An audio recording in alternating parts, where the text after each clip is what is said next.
ลูกเด้อลูกอยากกินอย่างมาลูกมาหาแม่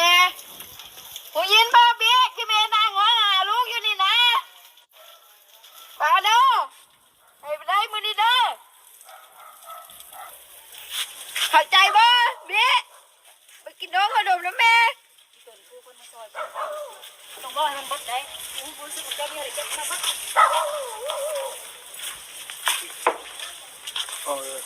เบี้ย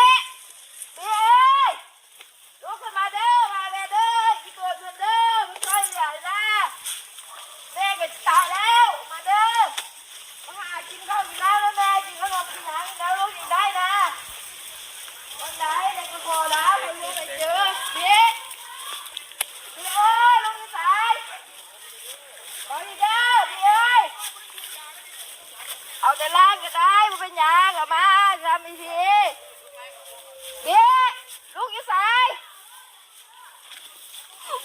เบี้ยลูกตื่นแม่เห็นภาพไม่ได้ลูกนอนอยู่นะลูกกับแม่เบี้ยลูกยังสายมาเบี้ยเบี้ยลูกยังสา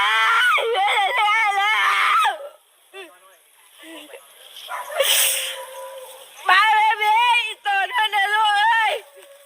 มันจะเข้า4 คืนแล้วลูกอยู่แก่ไหนอยู่ไหนลูกตื่นมาหาแม่เด้ออีตอนแม่แม่ใจข้าแล้วลูกสาย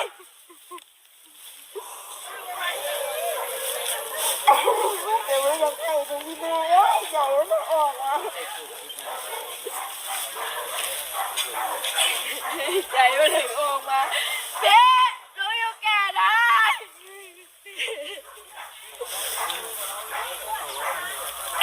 โอ้เป็นยังไงเบ๊ลูกอยู่ซ้ายตอนมันเด้อขอให้เห็นไล่ลูกเด้อ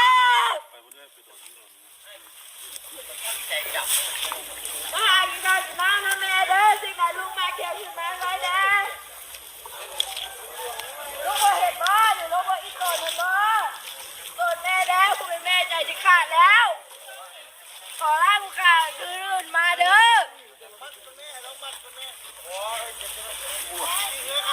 พี่เอ้ยมาเด้อลูกเด้อเบ๊ลงมาเด้อขอมาเถอะเดี๋ยวจะหันปอลูกค่ะมาเด้อขอตลาดอีตอนนั้น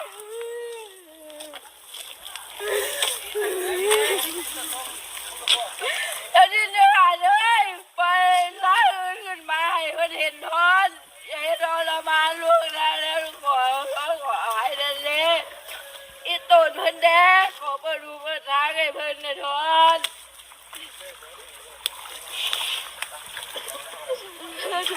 โอ้ยเย็นมาเบ๊ขอเพิ่นแดงนะลูกเด้อได้จากกันนั้นดอกมันจากกันนั้นเบ๊ลงมาแล้วลูกได้เบ๊ลูกอยู่ซ้าย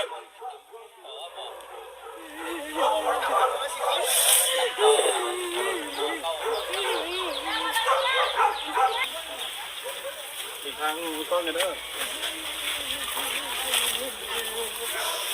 ยังเห็นใจเขาที่ขาดแล้วยังเห็น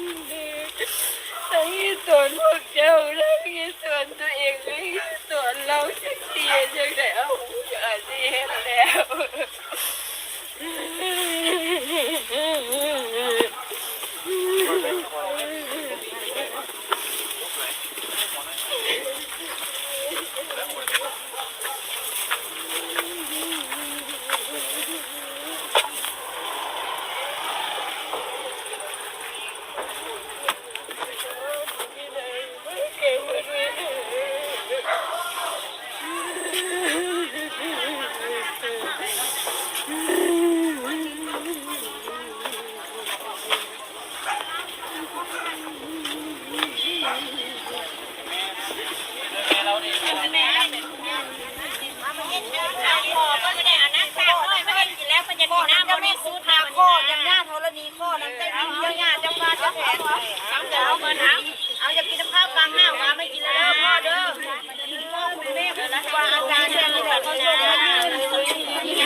ผู้หมดจังเลย